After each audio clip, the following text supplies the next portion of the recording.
Hey everyone, how's it going? Hope you're all doing great, as I always say, following the 3 H's of the channel and all that good stuff. And in this video, a creature that tries to get you to follow it into an unexplored cave system. A possible Mothman encounter, but not in the US. A crawler sighting after the landing of a UFO. Strange things in Pennsylvania, and a camp in Minnesota where weird things happen. If all that sounds like your cup of tea, then definitely pull up a stump with me and let's jump into it. Thank you for watching.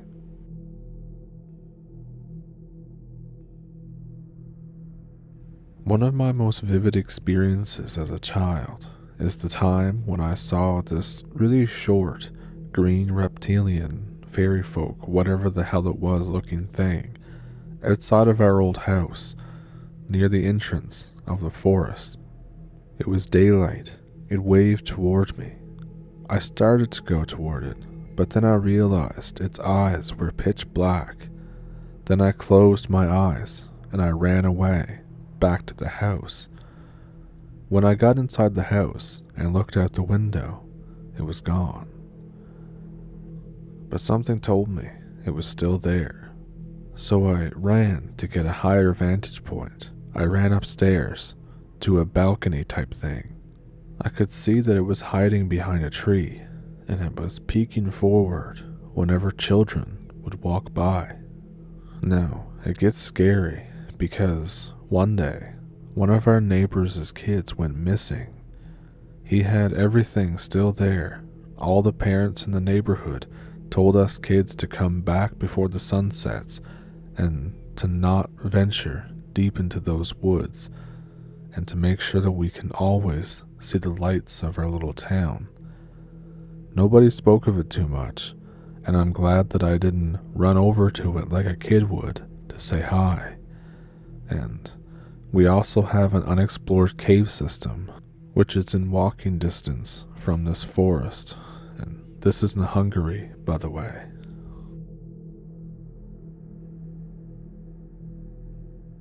I'm a mountain biker, and when this happened, I was in semi-rural southwestern Pennsylvania.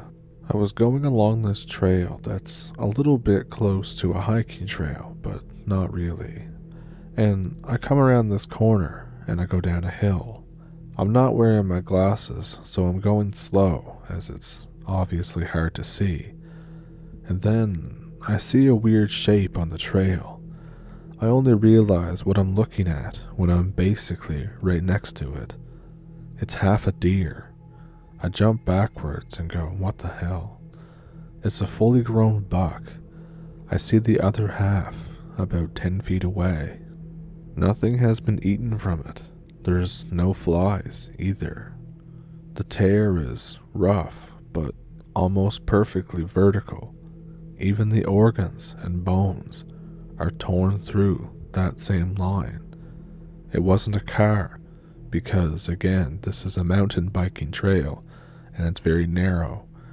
It wasn't coyotes, because they would have probably at least eaten some of it. It wasn't a human, because who the hell can just tear a deer in half? It wasn't a bear, because a bear probably wouldn't be able to just rip it apart like that. In the moment, I summed it up as a weird death, but I had to go back through there as there was something wrong with the trail up ahead. I don't quite remember what it was. And I'm thinking to myself, oh great, I have to go back and see that again. But then, when I go back, it's gone. Both halves gone. In its place is the puddle of blood, and weirdly enough, there were markings all over the trees. I find out months later that I'm in Goatman territory. The whole thing was just really weird. I'm not 100% sure if it was paranormal, but I'm not entirely sure if I have another explanation.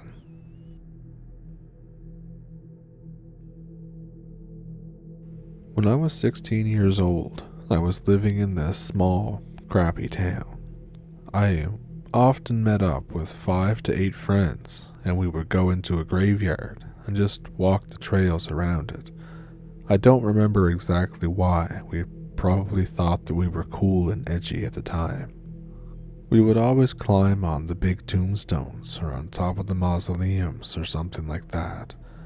And one night, there were 7 of us doing the same stuff, and we noticed this weird light in the sky. I mentioned it to the others. We all watch it. It's making split-second 90-degree turns all around the sky. It's moving fast, turning on a dime, not like any plane or satellite or shooting star that I've ever seen. All of a sudden, it goes up in a mini explosion, but there's no sound. The lighting changes, like the whole environment lighting changes.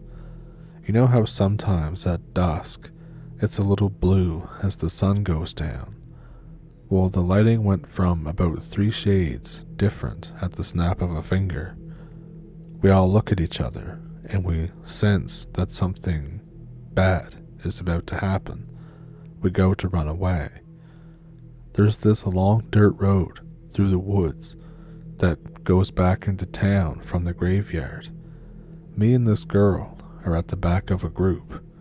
We slow down about halfway out. We hear twigs breaking in the woods near us. We're thinking, oh great, what the hell is this? We slow down and look into the brush. We see this really lanky, pale figure. It looks naked, almost. It's hunched down, crawling through the woods. It has its face pointed down. It looks almost like it's sniffing the ground or something. I look back at her on some WTF type of stuff. She sees it too. We hang there for a second, just for a second, to make sure that our eyes aren't playing tricks on us. And yep, it's definitely a really weird, pale, naked thing crawling through the brush. I yell, "What the F?" And then we both take off running to catch up with the rest, and we didn't look back. Once we catch up, we explain to the others what happened. They were freaked out, but we left the woods without further incident. And years later, when I was 24, I messaged this girl that I haven't spoke to in years. I asked her if she still remembers it, and she said yes, she still thinks of it all the time. And I say, okay, I'm just making sure that we did see it. Spooky times.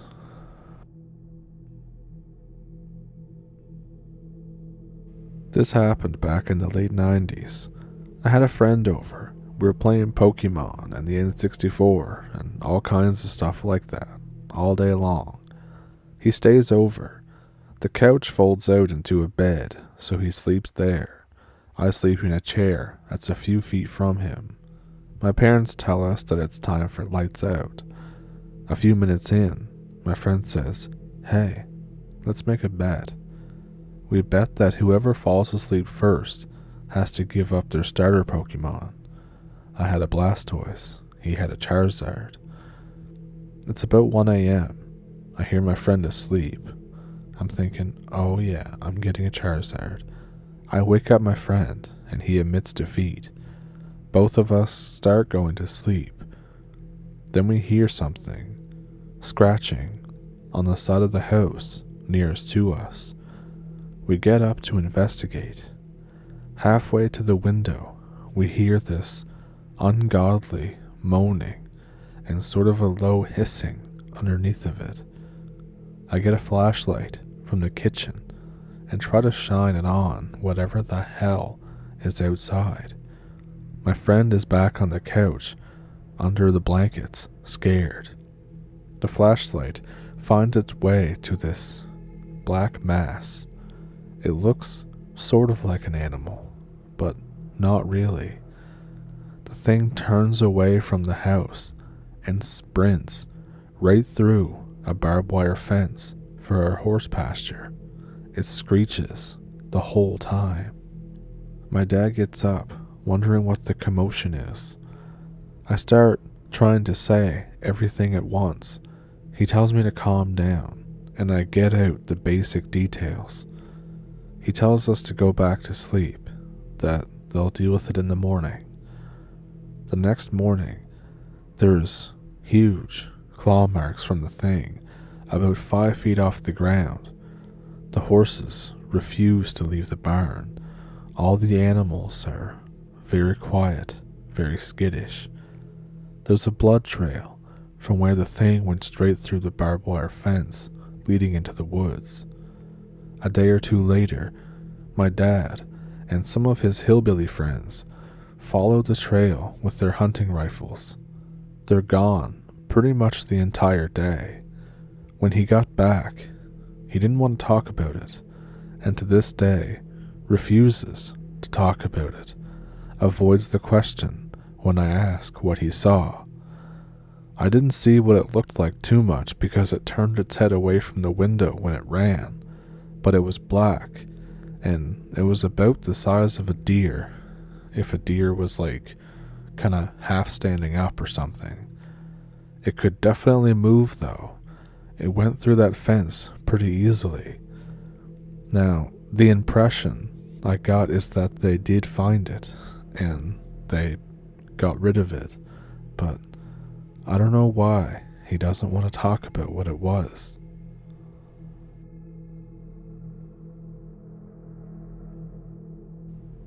This wasn't yesterday. It happened back in 2007. Back then, I used to go to abandoned buildings every night, anytime between 11 p.m. and 2 a.m. with my friend because there was some woods about 40 feet behind the building that we would walk our dogs in. So this particular night, we're walking the dogs in the woods, and we come back to this old abandoned building, and we sit up against the wall to have a smoke. We were sitting side by side and looking out over the forest while our dogs were just chilling. And then we see 2 orange dots in a tree. We thought that that must have been one of those owls. We sit there and stare at it. We're both just kinda eyeing whatever this is. Then the eyes disappear and this huge black shadowy figure jumps about 15 feet into another tree where the eyes reappear. I ask my friend, "Did you see that?" There's no reply. I turn to look at my friend. My friend is already running away with his dog. I absolutely nope the hell out of there and run after him. I don't even live in America, but I'm pretty sure I saw the Mothman.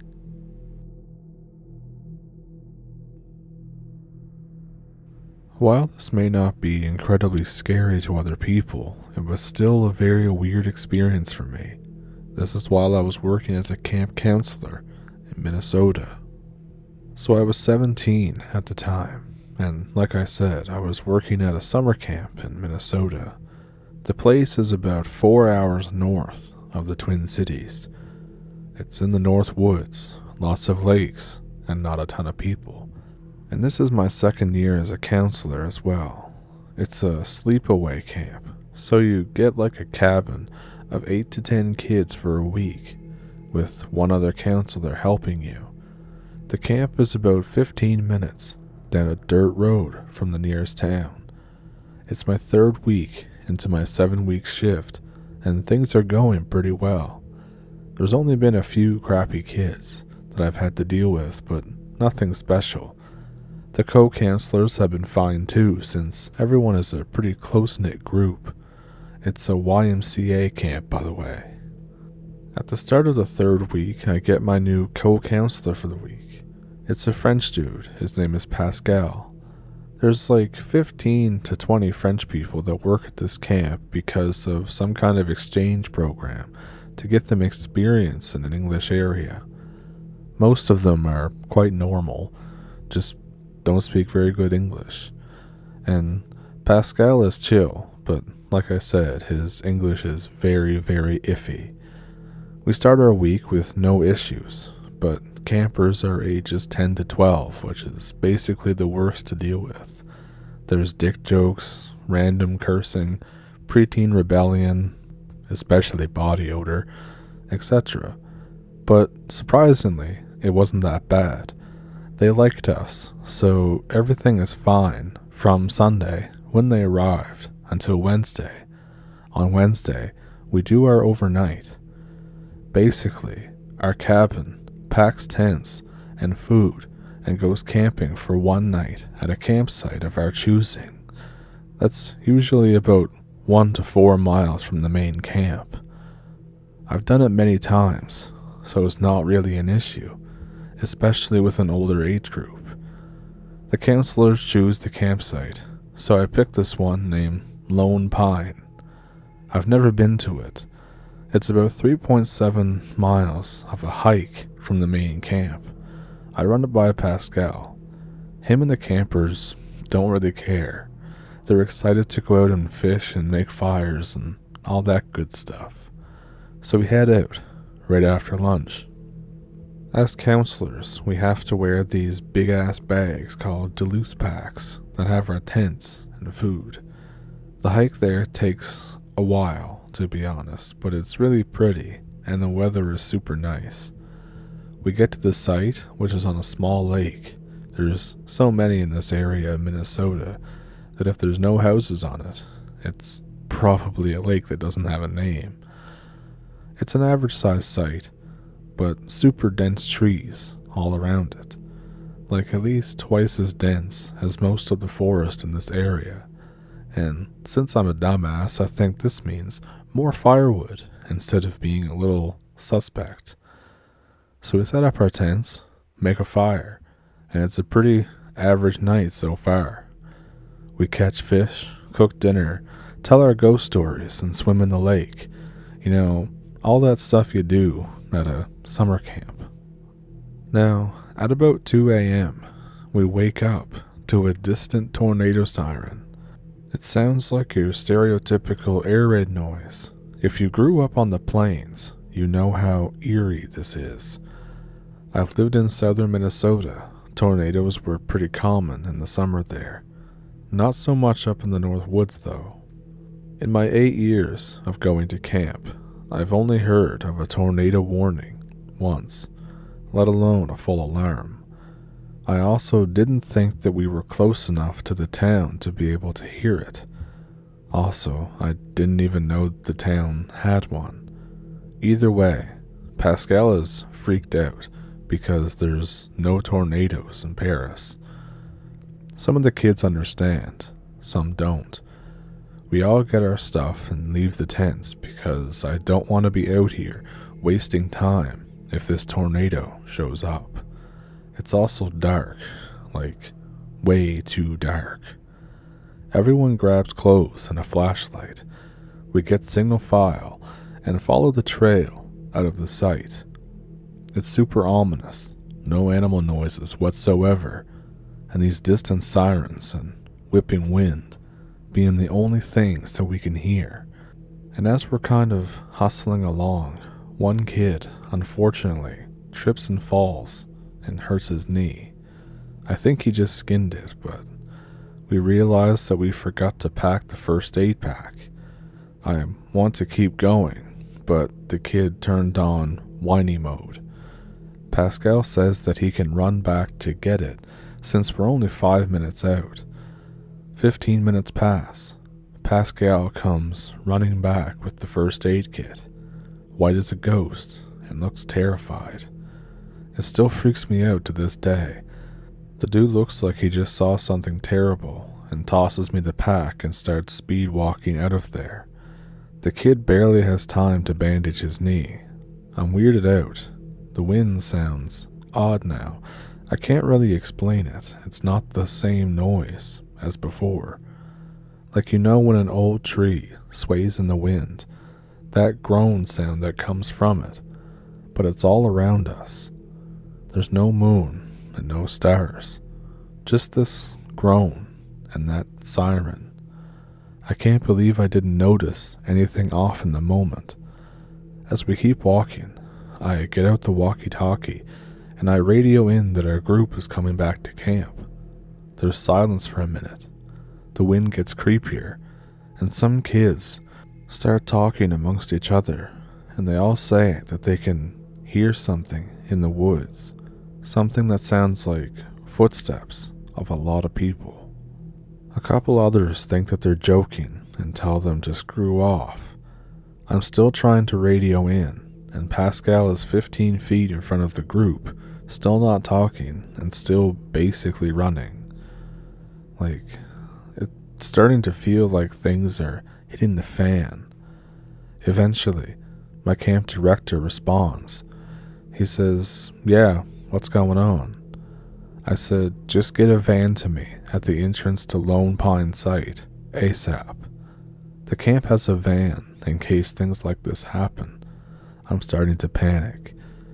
The director can hear, so he just goes, "Yeah, okay, it'll be there soon." I should have mentioned the tornado sirens. They get louder, but we're walking in the opposite direction of the town. Those damn sirens. We get to the entrance of the trail. More and more kids are starting to mention footsteps and saying that they can see things darting in and out of view just inside the tree line. I think I heard them too, but it was hard to tell with the sirens and the wind. I'm still wondering why it's so dark. I spend a lot of time out in the woods out here, but this is different. I radio in and ask where the van is. 5 minutes out. Kids are crying. Pascal is sitting in the road, silently, and my radio suddenly goes pure static. I'm freaking out. The groans of trees continue, and now this one kid said he saw a person running into the woods. I end up screaming at him to shut up. I'm starting to lose it. The van finally comes. We all get inside. Some of the kids are screaming, and some kids say that people are running around the van. The driver is my friend. He sees my eyes and knows that he has to floor it back to camp. We get back. The camp is empty. When there was a tornado drill, everyone goes into the bathrooms underneath the lodge because it's the safest area. We run there, ignoring the driver. A counselor steps out in a towel. He just showered. The whole camp isn't there. We think, what the hell is going on? The camp director heard the noises we were making and runs out of the lodge. He tells me to calm down. He's trying to get out of me what the hell is going on. He takes my kids inside, and the staff calms them down. He notices Pascal and how he's white as a sheet, takes him inside too. A few more counselors come, and they talk to me outside. I tell them about the tornado, about the siren, about everything. They ask me what I'm talking about. They say that there's no tornado warning. For me, this is like a system failure. I don't understand. We all heard it. We all heard the siren. We all heard everything. They asked me what site that I was at. I say, Lone Pine.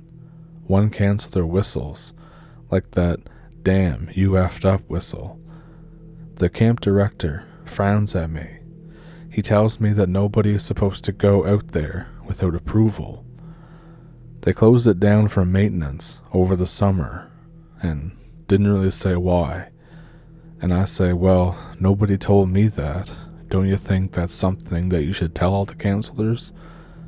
He tells me that we'll sort it out tomorrow and just get some sleep and try to calm down.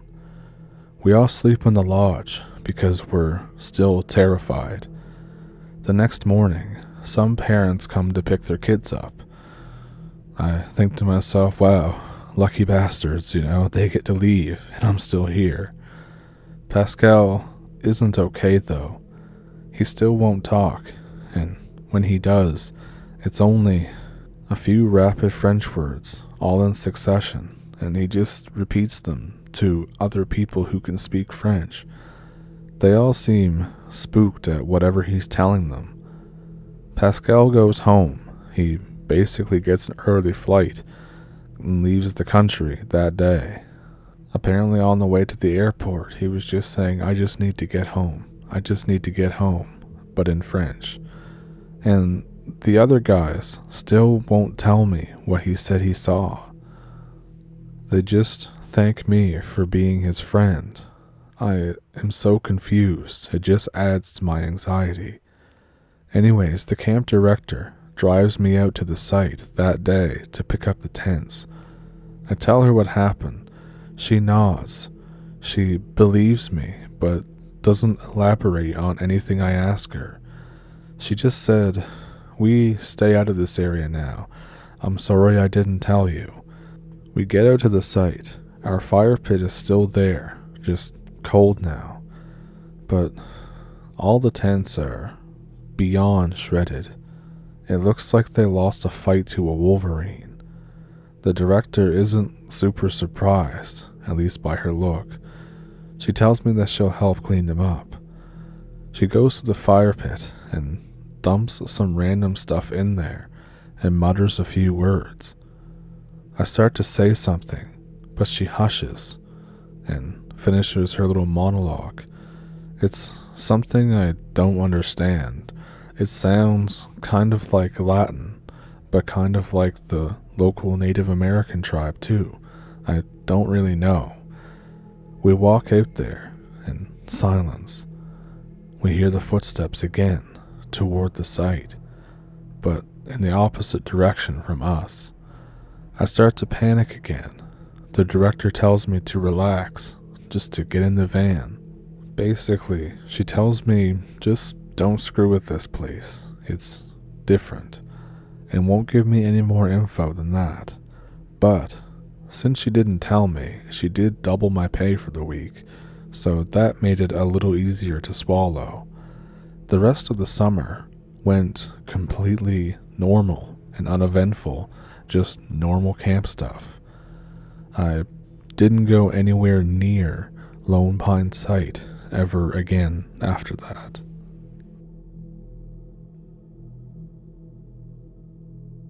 So, what'd you think of those? Let me know which one was your favorite one down in the comments. Do you have an encounter or a sighting of your own? I have an email in the description below that you can send them to if you want to. Also in the description is a PayPal and a Patreon if you would like to donate to the channel that way, but no pressure though. Also, a very happy Mother's Day to all the moms out there, and to all the ones who are going to be moms, or to the ones that wanted to be moms but it didn't work out. Happy Mother's Day to you too. And with that, I thank you for watching the video. If you liked the video, please consider liking and subscribing. And if you're new, then I'll put a couple videos up here that you might be interested in. And with that, I will see you in the next one. Thank you for pulling up a stump. Thank you for watching.